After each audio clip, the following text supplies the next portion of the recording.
এই 21শে জুন হলো সবচেয়ে বড় দিন। আজকের দিনটিকে সারা বিশ্বের মানুষ যোগ দিবস হিসেবে ধরেছেন এবং 2014 সাল থেকে আজকে 11তম বিশ্ব যোগ দিবস পালন হচ্ছে। আজকে বিশ্ব যোগ দিবসের প্রতিপাদ্য বিষয় হলো এক পৃথিবী এক স্বাস্থ্য। এই কথাটা একটু কেমন লাগলো, এর ব্যাখ্যা কিন্তু অনেক। এক পৃথিবী এক স্বাস্থ্য, এবং এক স্বাস্থ্য বুঝাইছে এখানে যে একজন মানুষের পূর্ণাঙ্গ স্বাস্থ্য, পূর্ণ স্বাস্থ্য, পূর্ণ প্রাণ। সেখানে তাকে সম্পূর্ণ শারীরিকভাবে সুস্থ থাকতে হয়, মানসিকভাবে সুস্থ থাকতে হয়, এবং তার আধ্যাত্মবাদের মাধ্যমে একজন মানুষের মানবিক গুণাবলী তার মধ্যে জাগ্রত হতে হয়।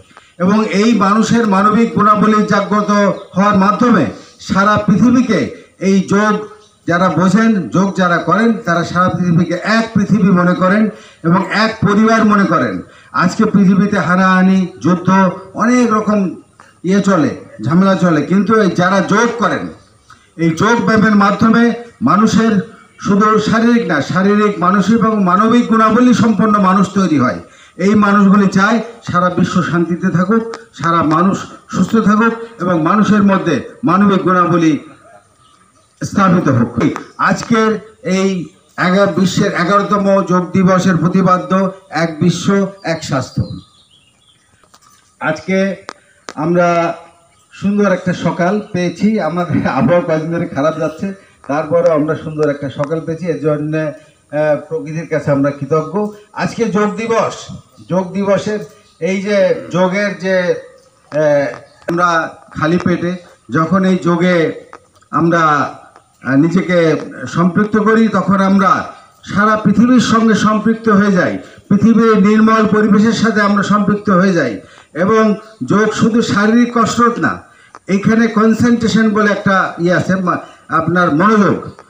যোগের সঙ্গে মানুষের ধ্যান, সম্পৃক্ততা এবং মানুষ প্রকৃতির সঙ্গে মিলে যায়। এই জন্যই বলা হয়েছে যোগ খুব সকালে নির্মল পরিবেশে।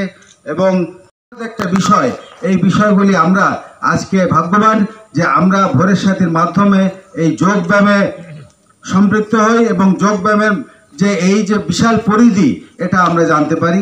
এবং এই যোগ ব্যায়ামের মাধ্যমে আমরা সুন্দর মানুষ, আমাদের সমাজ, আমাদের দেশ এবং আমাদের পৃথিবীকে আমরা সুন্দর করব, এরকম একটা সেই বিষয়টি এরকমই।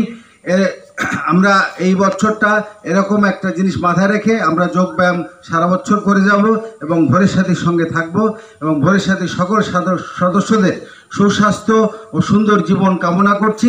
এবং ভোরের সাথী সারা বিশ্বের মানুষের জন্য শুভ কামনা করবে, এরকমটাই আশা রেখে আমি আমার বক্তব্য শেষ করছি।